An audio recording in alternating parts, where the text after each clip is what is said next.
ground coffee sessions, and that code word, write it down somewhere, because when you email 3 of those into Flint and Walling, at that Flint and Walling marketing at flintandwalling.com, you email 3 of those code words in, and you're going to receive a tour and training shirt along with some other F&W swag. So with that, we're going to go ahead and start today's presentation entitled Winterizing Above Ground Pumps. All right, this is a topic that it comes up every year.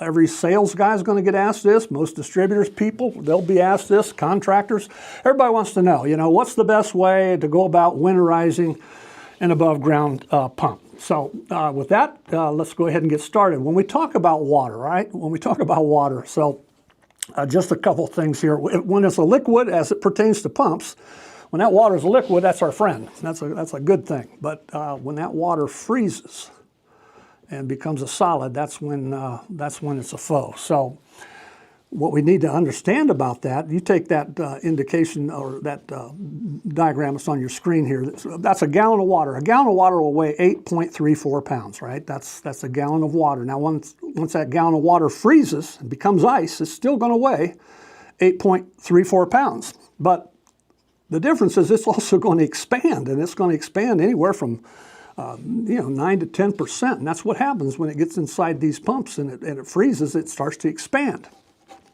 If that water is in a container that it cannot expand in, look at what can happen. So you can get extremely high pressures with ice, with frozen water. All right, so let's talk about these pumps just a bit. Most above ground pumps, whether they're jet pumps, centrifugal pumps, self-priming pumps, lawn sprinkling pumps, most of them are going to be constructed out of cast iron, all right, cast iron.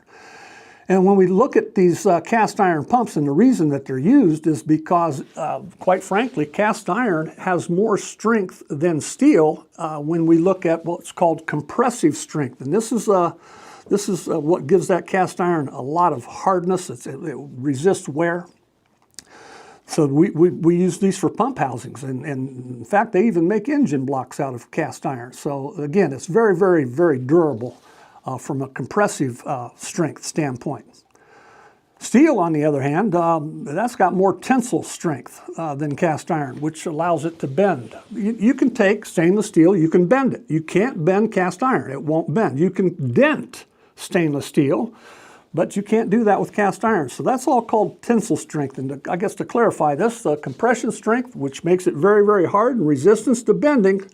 The downside is that cast iron has low tensile strength, which can cause it to crack under excessive pressures. And while cast iron is very, very strong, once that water turns to ice and that expansion starts to take place, you combine that with cast iron. Cast iron in extreme cold weather will contract. So you've got the expansion of the water in the form of ice and the contraction of the cast iron. And you can see that image on the left-hand side. That's the kind of damage that you can expect to occur when a pump is not properly winterized. And quite frankly, it's not uncommon for these type of things to take place. So cracking these pumps is the number one failure due to freezing, right? It'll crack that casting. It'll also crack your plumbing as well. So just be aware of all that. When we talk about winterizing, any piping that's hooked up to that pump, we're going to want to also protect that as well. Okay, so let's talk about winterization. Now on the screen are a handful of above ground pumps. Those two on your left-hand side are centrifugals and self-primers. Those pumps almost all the time are sold into the irrigation industry or for the purpose of irrigation, whereas you've got the jet pumps over on the right-hand side. Those are going to be pumps that typically would bring water into someone's home.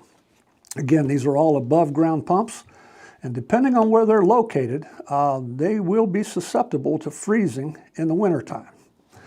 So when we talk about winterization, there's 5 common methods, and I'm going to just cover each of these methods that are used to winterize above ground pumps, right? So Here they are, and I kind of paraphrase these. We'll go through each one of these, but there's the 5. It's, drain, blowout, antifreeze, heat, and removal. All right, so those are the 5 methods of winterizing a above ground pump.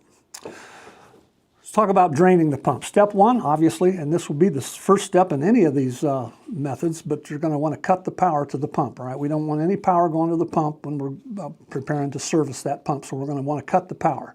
If there's any pressure on that pump, we're going to want to release that pressure off the pump before we, take fittings apart. So that means you can open a valve somewhere, again, just to release that pressure, because once we take the fittings off that pump, we want that pressure to be down to 0 psi. All right, so no pressure on that pump when we get ready to drain it.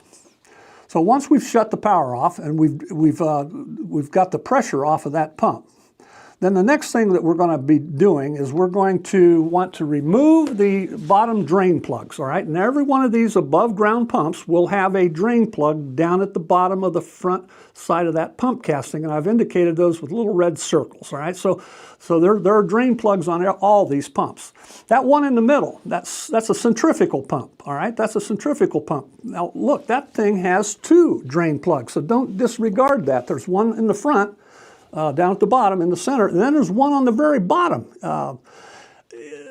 In the past, historically, that plug down there at the very bottom was not something that was easily accessible, but we made some design changes to the mounting bracket down there that holds that pump, the bracket on the bottom, so that bottom plug did become a little more accessible for the purpose of draining. But we're going to want to take those plugs out and allow that water to drain out. And we're going to find that once you take that drain plug out, if you remove, it's called a priming plug, all right? But all these pumps have that as well.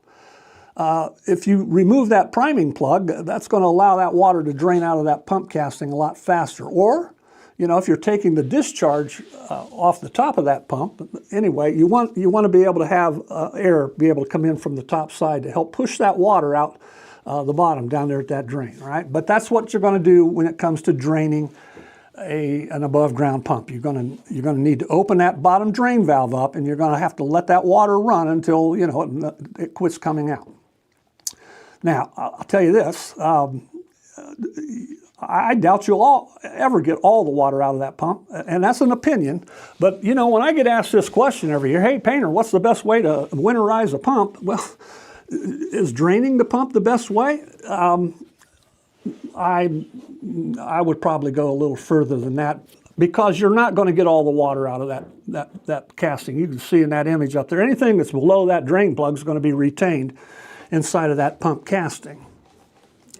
Got a question here for you. Got a question coming in? Yep. If I leave a trickle of water running from a faucet, will that keep my pump from freezing? There's the question come in. If I can maintain a low flow of water, will that keep the pump from freezing? More than likely, yes. Moving water, we do that with our faucets too. We have here in northeast Indiana, where most of us reside, we get sub-zero wind chills in the wintertime. And some of that stuff gets so doggone low that you do need to leave a faucet drip or run just to keep that line from freezing. So yes, the same thing would be true with the pump. If you can keep water moving through it, then the likelihood of it freezing is diminished significantly.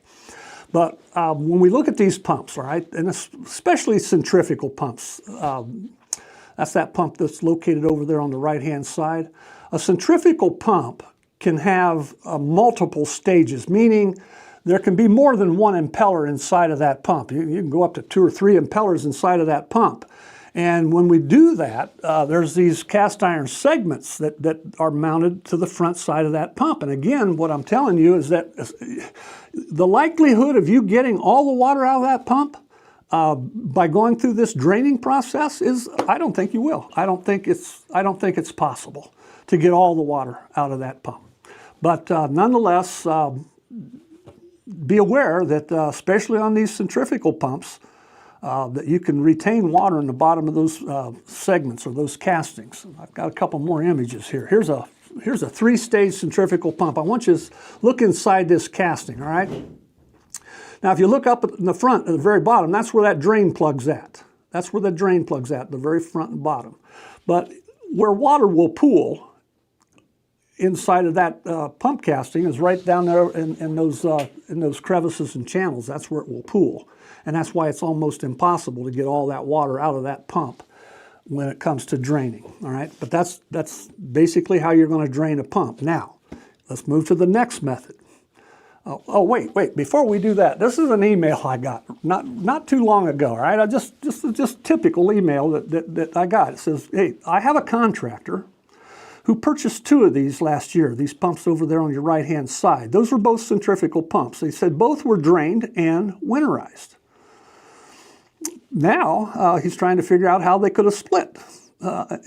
So you can see I've highlighted that split over there on the yellow with that circle, all right? Now, listen, this is the very bottom of that casting because there's the drain plug on the bottom, and as I told you in the previous slide, the likelihood of being able to get all that water out of there is, I don't think it's possible. So when we look at a situation like this, you know, if I were standing in front of the contractor and when he says both were drained and winterized, it wasn't done properly. Had it been done properly, we wouldn't have had the result that ended up over there on that right-hand side. So what can happen after we drain the pump? Well, the next method is what's referred to as blowout.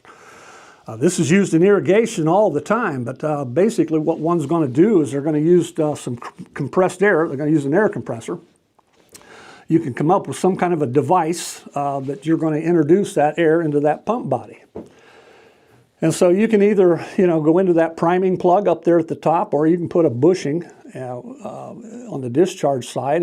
But nonetheless, you're going to want to run your air hose to that fitting, and we're going to blow air, compressed air, through that pump body. When you do that, you're going to set that compressor for a safe level, 50 psi, 60 psi is typically plenty of pressure to blow that out. But what you're going to do is you're going to turn that compressor on, you're going to blow that pump casting out until you start to see what looks like fog or a kind of a mist that's coming out the front side of that pump. Once you see that happening, well, that's an indication that you pretty much got all the water removed from that pump casting, so therefore no water in the casting, there's nothing there to freeze. But that's what's going to happen when they use a air compressor. And again, this is used often in irrigation. They'll blow out the irrigation lines. They'll open up the rotor heads, and they'll blow all those irrigation lines out again for the same purpose, so they don't freeze during the winter. Now, there's a third method, all right? And I get asked this quite frequently too. Can I put antifreeze in these things? Well, the answer is yes, you can. You can fill the pump with antifreeze once you've had it drained. But I want to spend just a minute on this, okay? Because this is very, very important. If you're going to fill that pump with antifreeze, you will use a food grade, keyword, propylene glycol, all right? So propylene glycol is the antifreeze that would be used to winterize this pump or even RVs, all right? So again, look for a food grade propylene glycol. Propylene glycol. It'll be right there on the label, as you can see. It'll be right there on the label. So now, oftentimes when they use that, they'll mix that with water, all right? They won't necessarily dump that in full strength. They'll mix it with water. And on the side of that jug, it'll tell you what your dilution ratios are going to be. So, you know, if you mix it 1-to-1, 1 part antifreeze, 1 part water, it'll tell you how low that will protect you as far as temperature, all right? So it might go to, 10 or 20 below zero. Again, that ratio that you dilute it with is going to be an indicator of how much protection you're going to get for freezing. But don't ever mix this up with the stuff you put in your car, all right? That's not. This is a propylene glycol. The stuff that you put in your car is a ethylene glycol. That's an antifreeze that goes in the radiator. That stuff's poisonous. So you would never, ever want to use that in a pump. But once you've drained the pump and you've got the water out of it, filling that pump body up with antifreeze is not too difficult of a task. Again, depending on what you dilute it at will give you your your temperature readings. Number 4, heat tape or some kind of a heat appliance, right? This has been around for decades and decades. People can wrap pumps, they can wrap pipe with what's called heat tape. It's kind of like the same stuff that's, defrost your windows or in your electric blanket, all right? So there's elements in there to heat up, to keep that, warm that casting up, warm that piping up, so that it doesn't have a freeze effect on the inside. Heat lamps also used. Sometimes they'll put this stuff on thermostats even. Some of you out there, if you have a jet pump and it sits outside your house, it's probably sitting in some kind of a pump house or a little enclosure. There's a case where you might want to put a heat lamp in there and some heat tape during the winter time to keep that environment inside that enclosure from getting to the extent where you start freezing water. And then the very last one here, and by the way, your code word today is on the screen. It's guarantee. So when somebody asks me, hey, painter, what's the best way to winterize a pump? My follow-up question is, well, you want me to guarantee it 100%? They go, well, sure. I said, well, then take it out, store it in a heated area. I guarantee it won't freeze there, right? So that's obviously, that's obviously a sure bet that you will not be cracking castings and pipe if you take the pump out and actually store it in a heated area, all right? So in my opinion, here's your 5 methods of being able to winterize a pump. So you can drain them, and then you can blow them out with air, and that's a good method. And in many cases, that's going to be all that's required for winterization. In other areas, they're going to put antifreeze in there so they get better protection. And of course, obviously, the best one is to take it out and remove it. And I get asked, which one should I use? That's what I get asked. Well, where do you live?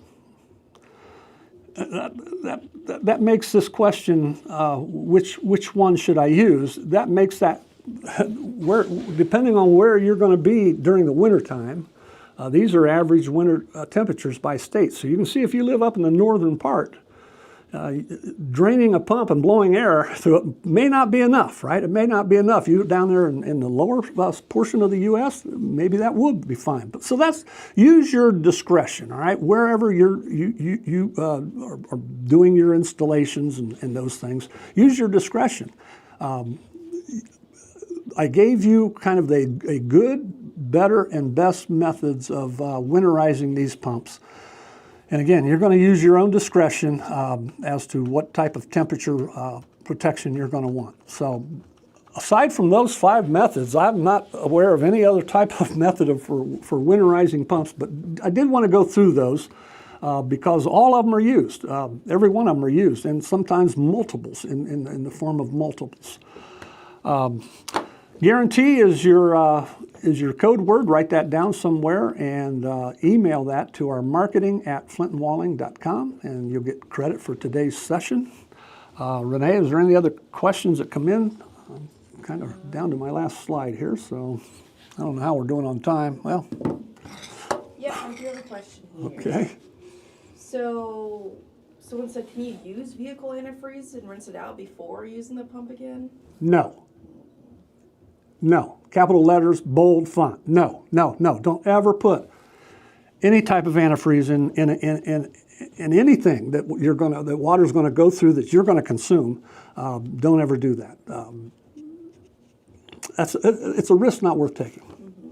And then would lots of insulation in a pump house work, or do they need a heat source? Well, again, let me understand that question. If the pump is in a pump house, mm-hmm. do they need a heat source?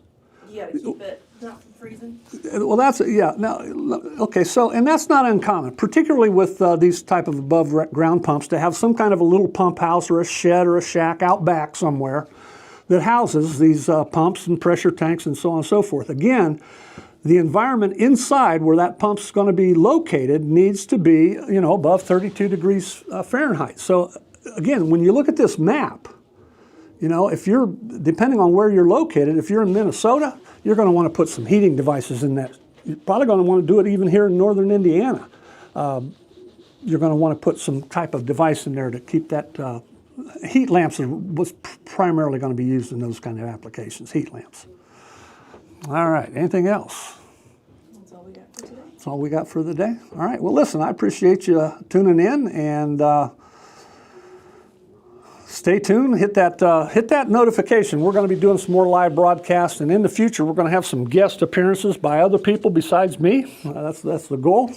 So keep on the lookout for that. But short of that, appreciate you being with us today. Take care. I'm going to close this one off. Thank you very much.